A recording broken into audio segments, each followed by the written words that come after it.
আল্লাহ যখন এই পৃথিবী সৃষ্টি করলেন, পৃথিবীর মধ্যে ভাইব্রেশন হচ্ছিল, কাপাকাপি। আল্লাহ পৃথিবীর কাপাকাপি বন্ধ করার জন্য পেরেকের মতো পাহাড়গুলোকে পৃথিবীতে ঠুকে দিলেন, কাপাকাপি বন্ধ হয়ে গেল। এই দৃশ্য দেখে ফেরেশতারা বলে, ইয়া রাব, পাহাড়ের এত শক্তি, আপনার সৃষ্টির মধ্যে পাহাড়ের চেয়ে শক্তিশালী কিছু আছে? আল্লাহ বললেন আছে। সেটা কি? আল্লাহ বললেন সেটা লোহা, কারণ লোহা দিয়ে পাহাড় কাটা যায়, ঠিক কিনা? লোহার কথা শুনে ফেরেশতারা অবাক। ফেরেশতারা প্রশ্ন, তাহলে আপনার সৃষ্টির মধ্যে লোহার চেয়ে শক্তিশালী কিছু আছে? আল্লাহ বললেন আছে। কি সেটা? আন্নার, আগুন। কারণ আগুন লোহাকে কি করে? গলিয়ে ফেলে। ফেরেশতারা শুধু অবাকই হচ্ছে।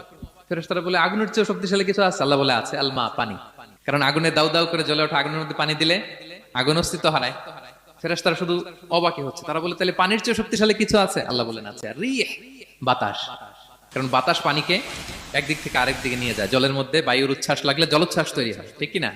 ফেরেশতারা আবার অবাক হয়ে বলে, তাহলে বাতাসের চেয়ে শক্তিশালী কিছু আছে? আল্লাহ বললেন আছে। সেটা কি? বলতেছে বনি আদম। ওই মানুষ শক্তিশালী যে গোপনে দান করে।